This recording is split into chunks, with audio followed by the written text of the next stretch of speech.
We will go ahead and continue with our media availability as we're now joined by Chase Elliott, driver of the number 9 Napa Auto Parts Chevrolet for Hendrick Motorsports. Thanks for joining us, Chase. Yeah, thank you. We'll go ahead and open it up for questions. Please raise your hand and we'll get a mic over to you. We'll start in the back with Wolfgang.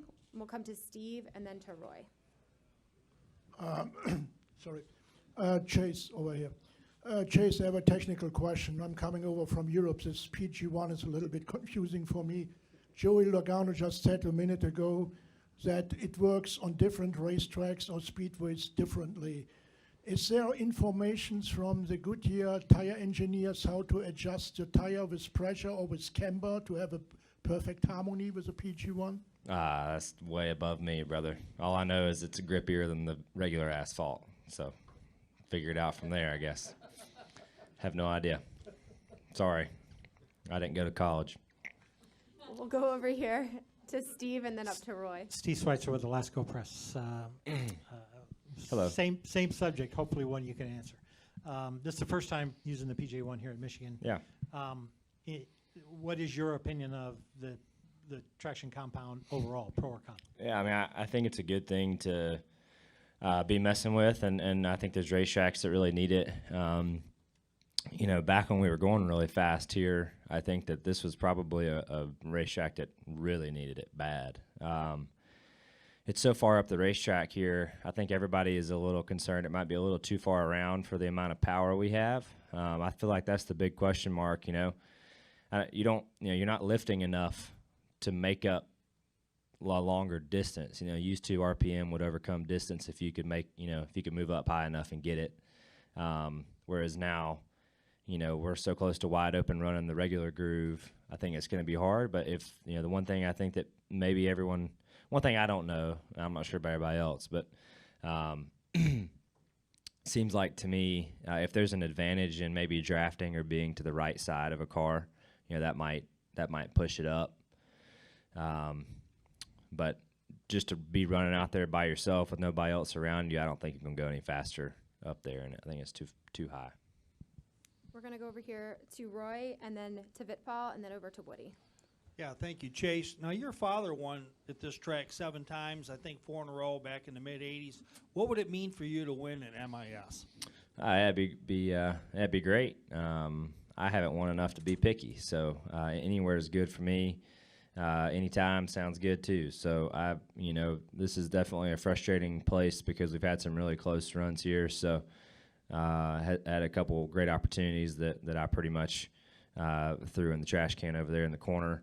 And I would love to try to finish some of those days off. We'll go right here in the middle to Vitpal and then over to the right to Woody. Vedant Gupta, president of Global Kid Media. Hello. Now, a lot of these racers have a lot of unique talents, like you doing voiceovers. What's it been like on and off the track with your fellow racers?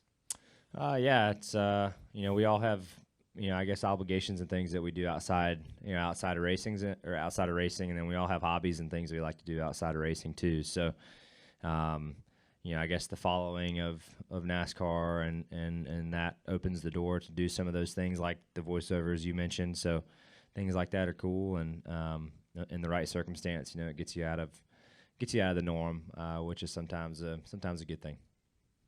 We'll go to Woody. Woody came with MRN. Chase, look ahead for us a week, if you will, at Bristol. You talked a lot about PJ1 so far. How different is it, concrete versus asphalt, and the difference there between a night race and a day race for you? It has more grip than the regular asphalt or concrete, or so it seems. I feel like the amount they've been putting on at Bristol has been really nice. I guess there was rumor there going around for a little while that they weren't going to put it down this time. I think that would be I'm not sure if that's still the case or not, but I think it would be a big mistake if they didn't. In my opinion, the top was already the preferred lane, and I think it will continue to be the preferred lane. It was even with the grippy stuff down, so I think it just gives the bottom a little bit better chance for the majority of the race at least, and then the top tends to prevail as momentum will, I guess, over time. So I think it was good. I'm not sure what they're doing this time, but I thought what they've been doing there was pretty nice. We'll come right down here to Dustin. Dustin Long, NBC Sports. Chase, with your experience in the Cup Series, how have you seen maybe like the moral compass of the field evolve in the 4 years of The moral compass? moral compass? What's a moral compass? What people are willing to do or not willing to do? Okay. I feel like everybody's always kind of done what they've had to do for the most part, and I do feel like now it seems like we're all a little closer together on the racetrack just because the spoilers are big, and everything. So drafting some places keeps you closer. It seems like, but yeah, I don't necessarily think that's really evolved a whole lot since I've been here. I mean, I feel like everybody's kind of always done what they've had to do, and the good guys tend to prevail. We see some of the same crowd make it to Homestead the past number of years, and the law of averages, at some point you're gonna start seeing trends, and I've seen a lot of trends since I've been here, in my 3.5 years. Are there any final questions for Chase? All right. All right, thank you. Good luck.